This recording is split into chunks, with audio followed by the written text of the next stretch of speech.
하나님 말씀 마태복음 13장 1절부터 17절 말씀입니다. 신약성경 20페이지 마태복음 13장 1절부터 17절 말씀, 제가 봉독하고 마지막 절 합독하겠습니다.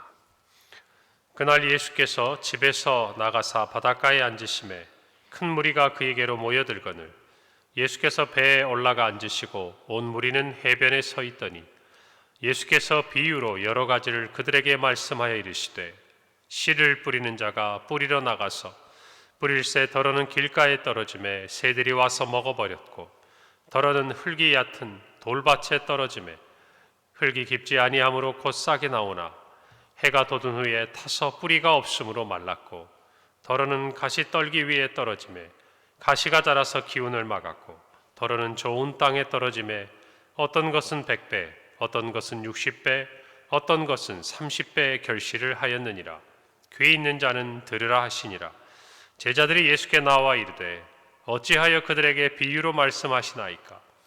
대답하여 이르시되, 천국의 비밀을 아는 것이 너희에게는 허락되었으나 그들에게는 아니 되었나니, 무릇 있는 자는 받아 넉넉하게 되되 없는 자는 그 있는 것도 빼앗기리라. 그러므로 내가 그들에게 비유로 말하는 것은 그들이 보아도 보지 못하며 들어도 듣지 못하며 깨닫지 못함이니라. 이사야의 예언이 그들에게 이루어졌으니 일러스되, 너희가 듣기는 들어도 깨닫지 못할 것이요 보기는 보아도 알지 못하리라. 이 백성들의 마음이 완악하여져서 그 귀는 듣기에 둔하고 눈은 감았으니, 이는 눈으로 보고 귀로 듣고 마음으로 깨달아 돌이켜 내게 고침을 받을까 두려워함이라 하였느니라. 그러나 너희 눈은 봄으로 너희 귀는 들음으로 복이 있도다. 함께 읽습니다. 내가 진실로 너희에게 이르노니 많은 선지자와 의인이 너희가 보는 것들을 보고자 하여도 보지 못하였고, 너희가 듣는 것들을 듣고자 하여도 듣지 못하였느니라. 아멘.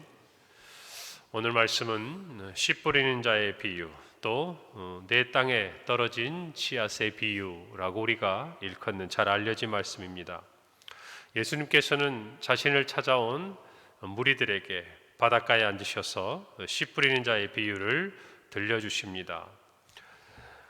우리가 이 말씀을 통해서 익히 아는 바대로 이 씨는 하나님의 말씀이고, 또 성경 가운데 기록된 네 종류의 땅, 길가와 또 돌밭, 그리고 가시떨기, 이 좋은 땅이라는 네 가지는 이 말씀을 듣는 사람의 마음의 상태를 비유적으로 알려줍니다.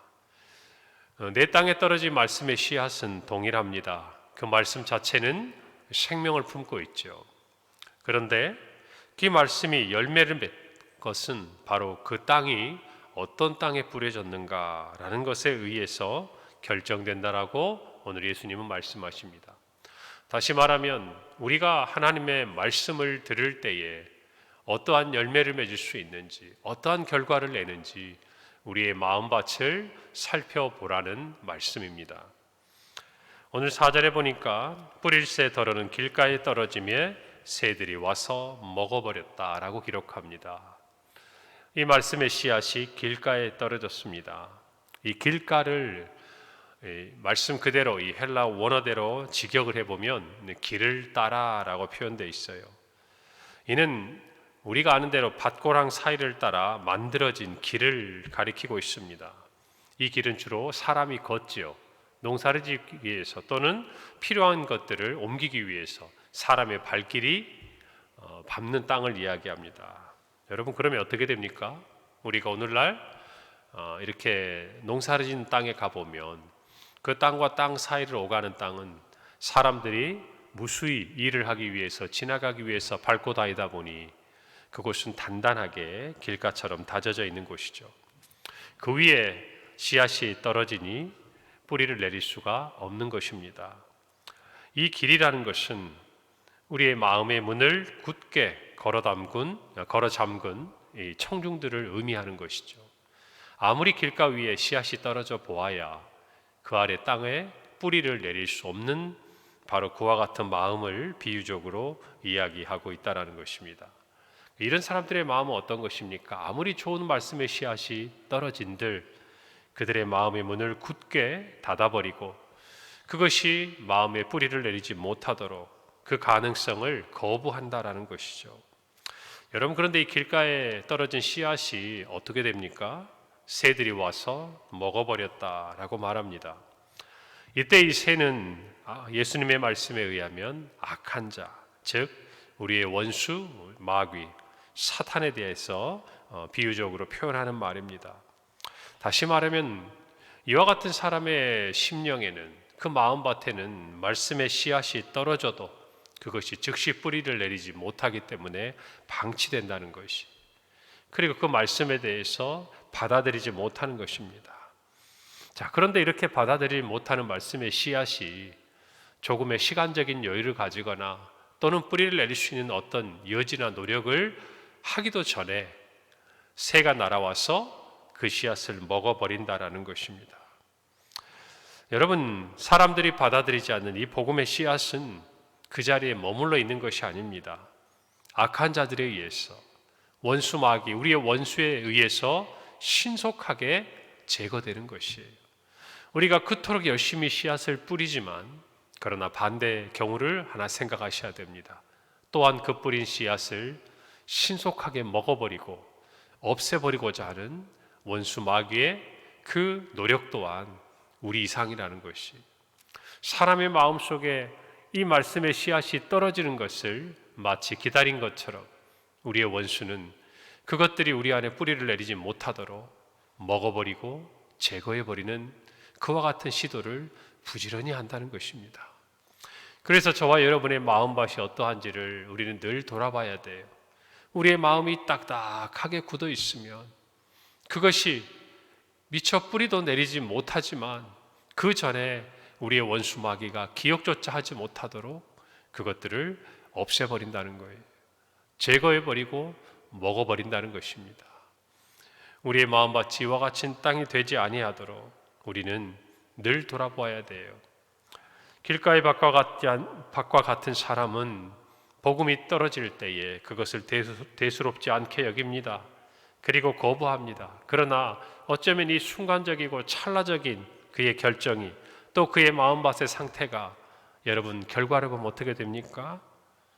사망과 생명, 그리고 선과 악, 그리고 천국과 지옥이라는, 멸망이라는 너무나도 이 영원한 결과를 가름하는 놀라운 순간이라는 것이에요. 어떤 사람은 그 말씀을 받아들이고 하나님의 자녀가 되고 영생을 얻게 되는 순간 그의 삶은 완전히 뒤바뀌는 것이에요. 그러나 반대로 그 말씀이 뿌리를 내리지 못하면 그에게 아무리 살 수 있는 길, 영생에 이르는 길, 그리고 하나님이 약속하신 하나님의 나라 천국에 이르는 모든 길이 열리지 않는 것입니다. 오늘 저와 여러분이 이와 같은 사람들의 마음이 있음을 알고, 또 더 나아가서 우리 자신에게도 이와 같은 마음이 행여라도 우리의 마음밭에 있지는 않은지 살펴보고 기경해야 할 줄로 믿습니다. 왜 이와 같은 일들이 일어나는가? 우리의 농사법과는 달라요. 우리는 이양을 하지 않습니까? 그래서 모판에 모를 키워서 모내기를 할 때가 되면 물을 다 대고 거기 하나하나 줄을 맞춰 심잖아요. 그런데 이스라엘이나 팔레스타인의 농사는 그렇게 하는 것이 아니에요. 땅을 기경을 하고 그 위에 농부가 지나가면서 씨앗을 뿌립니다. 그렇기 때문에 그 뿌린 씨앗이 여기에도 떨어지고 그 땅의 주변 자리에도 떨어지고 그 중에 얼마는 길가에도 떨어지고 하는 것이에요. 오늘 우리가 그와 같은 어떤 문화들을, 그 농사에 관한 그들의 삶을 이해하면서 이 말씀을 들으면 조금 더 이해가 되실 겁니다. 오늘 5절에 6절에 보면 더러는 흙이 얕은 돌밭에 떨어짐에 흙이 깊지 아니하므로 곧 싹이 나오나 해가 돋은 후에 타서 뿌리가 없으므로 말랐다라고 기록합니다. 예수님이 사시던 이스라엘의 팔레스타인 지형은 석회석 지층이 광범위하게 펼쳐져 있어요. 그리고 그 위에 얇은 땅의 흙의 표면이 있습니다. 그래서 그 아래는 쉽게 말하면 돌이에요. 돌, 우리나라로 따지면.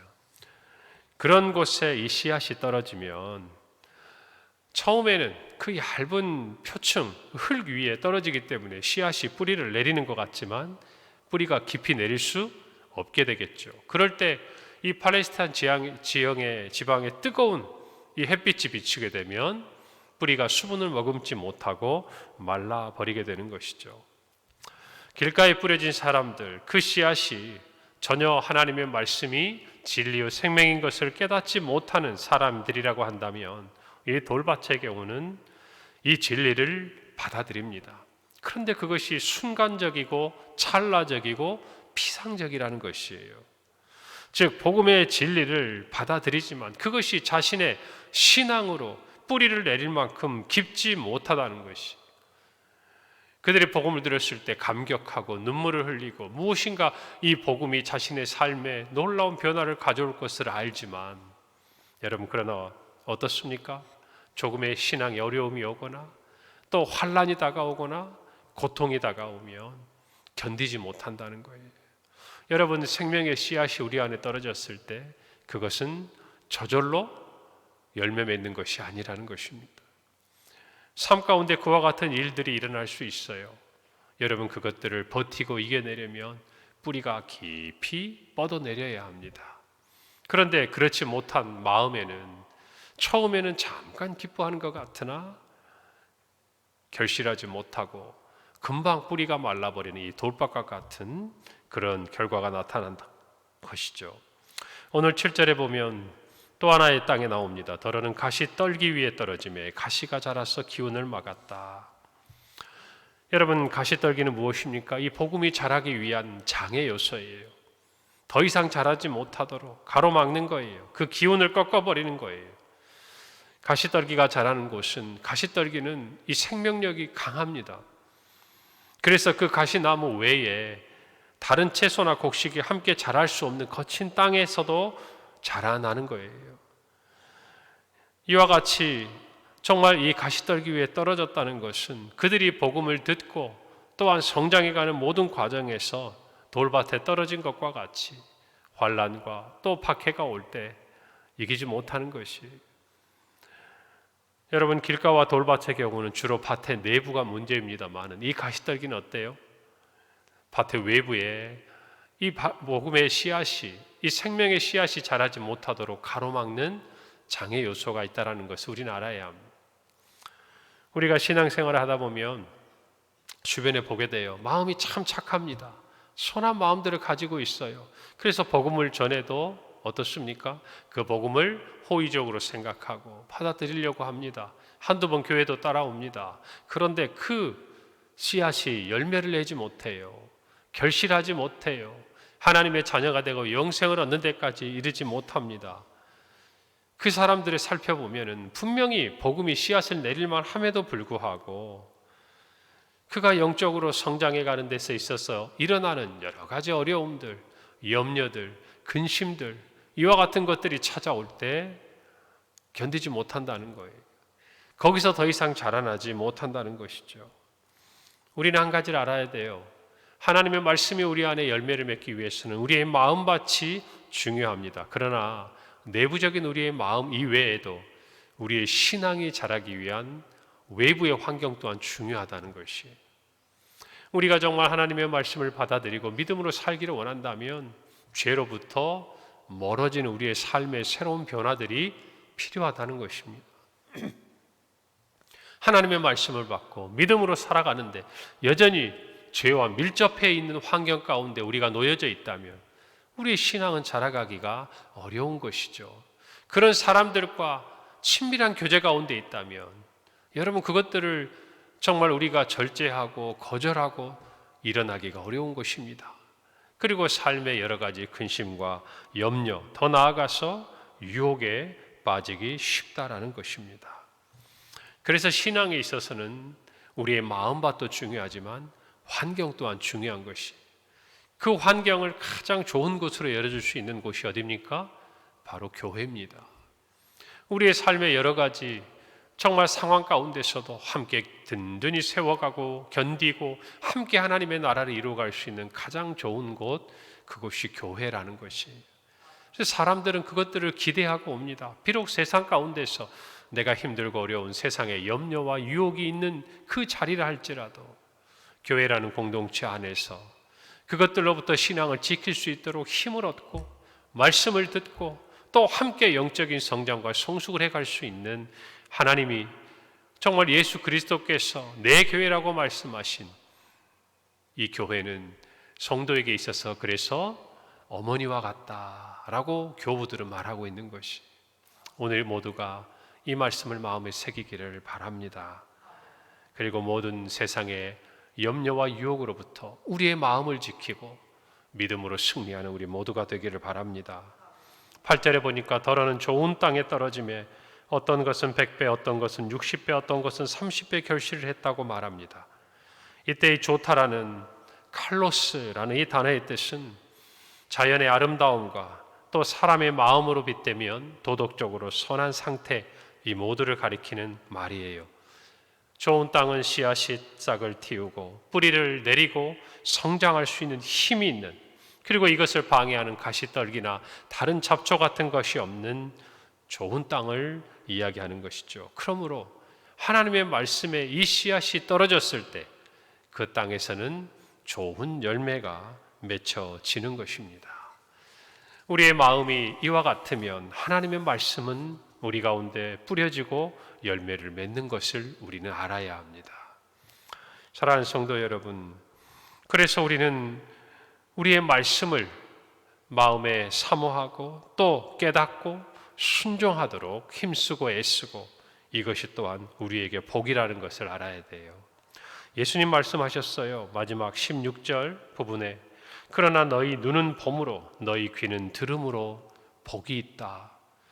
예수님을 통해서 이와 같은 말씀을 듣는 것, 또는 오늘날을 살아가는 우리가 예배의 자리에서 또 스스로가 경건의 시간을 통해서 하나님의 말씀을 듣는 것이 복이라는 것입니다.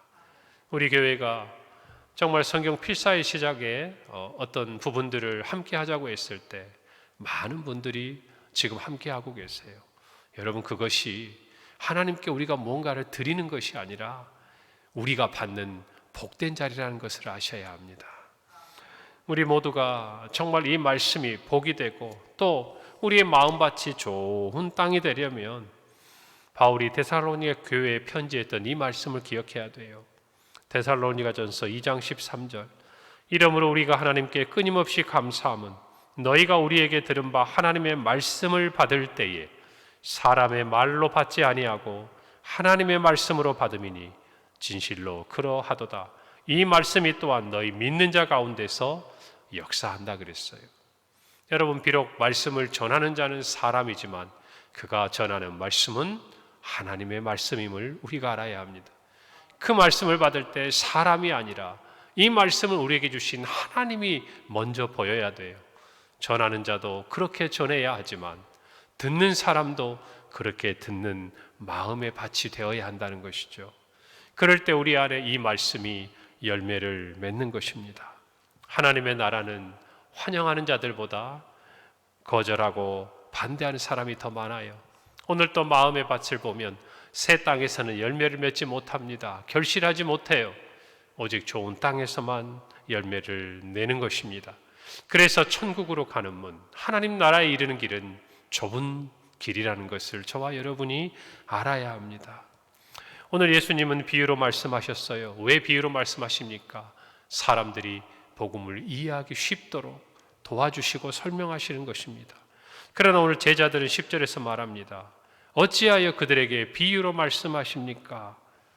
비유는 사람에게 쉽게 이해하도록 도와주는 것이지만 예수님도 비유를 사용하실 때 이와 같은 효과와 더불어서 또 다른 한 가지의 결과가 나타나요. 그것은 바로 하나님의 나라가 아닌 세상에 빠져 사는 사람들에게는 이 비유가 도리어 이해가 쉽고 도움을 얻는 것이 아니라 하나님의 나라가 감추어지는 장치가 되는 거예요.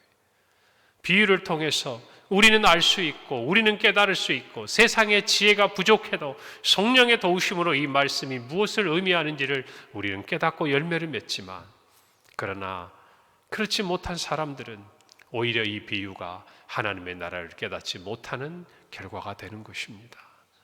사랑하는 여러분, 우리의 마음이 완악해지지 않도록 둔감해지지 않도록 기도하시기를 바랍니다. 이 말씀을 통해 하나님의 은혜를 깨닫고 우리의 삶의 아름다운 열매를 맺는 오늘 하루 우리의 평생이 되기를 간절히 바랍니다. 기도하겠습니다. 하나님 감사합니다. 오늘 말씀을 통해서 우리의 마음밭을 돌아보게 하시고 세상 사람들의 마음을 깨닫게 또는 알게 하시니 감사합니다. 하나님의 말씀을 정말 순수한 마음으로 순종하는 마음으로 깨닫고 성령의 도우심을 받아 우리의 삶에 열매 맺는 우리의 신앙의 모습이 되게 하옵소서. 오늘 하루가 되게 하시고 평생이 되게 하옵소서. 예수님 이름으로 기도합니다. 아멘.